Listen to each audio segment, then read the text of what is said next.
5 cara menghadapi orang yang membenci kita. 1. Mencari tahu apakah ada yang salah dengan kita.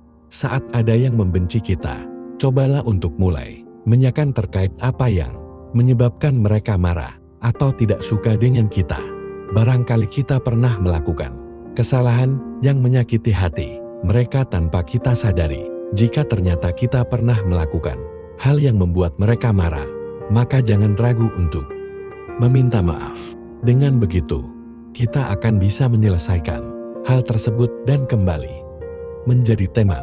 Namun, jika orang tersebut ternyata tidak merespon dengan baik niat baik kita, maka tidak perlu sakit hati. Yang paling penting kita sudah berusaha untuk melakukan apa yang kita bisa. Kembali lagi, kita hanya bisa mengontrol diri sendiri saja, tidak dengan orang lain. 2. Introspeksi diri. Salah satu hal yang cukup penting untuk dilakukan adalah dengan introspeksi diri kita sendiri. Seringkali kita melakukan sesuatu dan membicarakan sesuatu yang tidak disadari, ternyata menyakiti orang lain. Dengan melakukan introspeksi diri, hal itu memberikan keuntungan bagi diri sendiri. Salah satunya yaitu memberikan kesempatan dan rasa benci terhadap orang lain. 3. Meningkatkan rasa percaya diri. Terkadang, di saat kita mengetahui bahwa ada seseorang yang tidak menyukai kita, secara otomatis kita menjadi cukup sedih, kecewa, dan sedih. Namun sebenarnya kita tidak boleh larut dalam kesedihan itu, sebab kita hanya bisa mengontrol diri dan perasaan yang kita sendiri rasakan. Jadi, jika kita memang meyakini bahwa kita tidak melakukan sesuatu hal yang salah, maka kita tidak perlu sedih atau khawatir dengan diri kita. Justru kita harus meningkatkan kepercayaan diri, sehingga kita tidak lagi peduli dengan orang-orang yang membenci kita. 4. Meminta bantuan orang lain.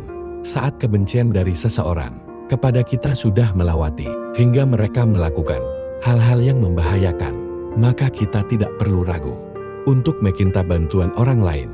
Kita dapat memulai untuk mengumpulkan bukti yang berkaitan dengan seseorang yang membenci kita, supaya mereka tidak lagi mengganggu kehidupan kita.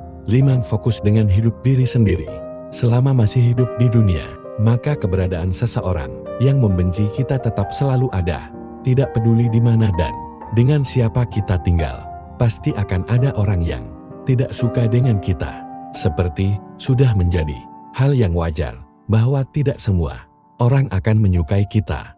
Jadi santai saja jika ada orang yang membenci kita. Mereka akan selalu ada meski kita sudah berbuat sebaik apapun. Sikap mereka juga tidak akan berubah meski kita sudah menolongnya. Kebanyakan mereka akan tetap bersikap jahat dan tidak menyukai kita. Maka dari itu, daripada menghabiskan waktu untuk memikirkan mereka yang tidak ada manfaatnya, lebih baik kita fokus pada diri sendiri saja. Fokus bekerja, belajar, beribadah, dan menyenangkan orang-orang yang sayang dengan kita. Jangan sampai kita berfokus pada omongan-omongan orang yang membenci kita. Teruslah maju untuk mendapatkan hidup yang lebih baik dan damai.